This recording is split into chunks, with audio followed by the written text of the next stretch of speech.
ഇന്ന് ഞാൻ ഒരുപാട് സന്തോഷിച്ചൊരു ദിവസമാണ് കേട്ടോ. കാരണം വേറൊന്നുമല്ല, ആ മുട്ട കണ്ടോ, ആ മുട്ട ഇത്രയും വലുതായതാണ് എൻ്റെ സന്തോഷത്തിന് കാരണം കേട്ടോ. അപ്പോൾ അത്യാവശ്യം നല്ല മുട്ടുകളൊക്കെ ഇട്ട് നല്ല പൂക്കളൊക്കെ ആയിട്ട് നല്ലൊരു ദിവസമായിരുന്നു. അതുകൊണ്ട് തന്നെ ഒരുപാട് വീഡിയോ ഒക്കെ എടുത്ത് വെച്ചു കേട്ടോ. മഴക്കാറുണ്ടെങ്കിലും അത്യാവശ്യം വീഡിയോ എടുത്ത് വെച്ചിട്ടുണ്ട്. നമ്മുടെ പൂക്കളുടെ ചുറ്റുമൊക്കെ പൂമ്പാറ്റകളൊക്കെ വന്നിട്ട് നല്ല രസമുണ്ടായിരുന്നു കേട്ടോ കാണാൻ. അപ്പോൾ ഞാൻ കാണാൻ കൊള്ളാവുന്ന എല്ലാ പൂക്കളും ചെടികളും ഒക്കെ ഫോട്ടോയും വീഡിയോ ഒക്കെ എടുത്ത് വെച്ചിട്ടുണ്ടായിരുന്നു കേട്ടോ. എൻ്റെ ചെടികളിലേക്ക് ഫോട്ടോ എടുക്കുക വീഡിയോ എടുക്കുക എന്ന് പറഞ്ഞാൽ അതിലും ഇഷ്ടമുള്ള കാര്യം എനിക്ക് വേറെ ഒന്നുമില്ല കേട്ടോ. അതുകൊണ്ട് ഞാൻ ദിവസവും എനിക്ക് പറ്റിയ ദിവസവും ഞാൻ പോയിട്ട് വീഡിയോയും ഫോട്ടോ എടുക്കാറുണ്ട്. അതുകൊണ്ട് തന്നെ പട്ടിക്കുട്ടിക്കൊന്നും തന്നെ വലിയ വിലയൊന്നുമില്ല. അപ്പോൾ നമ്മുടെ ഹാങ്ങിങ് ബോർഡ്സൊക്കെ ഒന്ന് നിരത്തി തൂക്കിയിട്ടിട്ട് ഞാൻ കുറച്ച് വീഡിയോസൊക്കെ എടുത്ത് വെക്കുന്നുണ്ട് കേട്ടോ.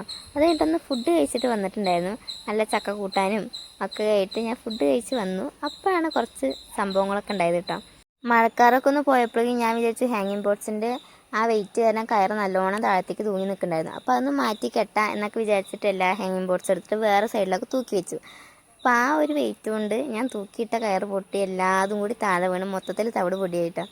അപ്പോൾ അതിൻ്റെ ഫോട്ടോയും വീഡിയോ ഒക്കെ ഞാൻ ലാസ്റ്റ് ഇതിൻ്റെ കൂടെ തന്നെ ഇടാം. എൻ്റെ ഇടയിൽ കൂടെ മഴ പെയ്തു ആകെ അലമ്പായി. എന്നിട്ട് എനിക്ക് ഭയങ്കര വിഷമമായിട്ടോ. കാരണം ഞാൻ ഇത്രയും വളർത്തി വലുതാക്കി എൻ്റെ ചെടികളൊക്കെ നശിച്ചു പോയി എന്നായിരുന്നു കേട്ടോ എൻ്റെ മൈൻഡ് മൊത്തം. എന്നാലും കുഴപ്പമില്ല വിചാരിച്ച് ഞാൻ പുതിയ കയറൊക്കെ കെട്ടിയിട്ടെല്ലാം തൂക്കിയിട്ടിട്ടുണ്ടായിരുന്നു കേട്ടോ. അപ്പോൾ നമ്മുടെ ചെടികൾ പഴയതിലും നന്നായിട്ട് വളരുമെന്ന് വിചാരിച്ചിട്ടാണ് ഇപ്പോൾ ഞാൻ ഇരിക്കുന്നത്. വളരുമായിരിക്കില്ലേ?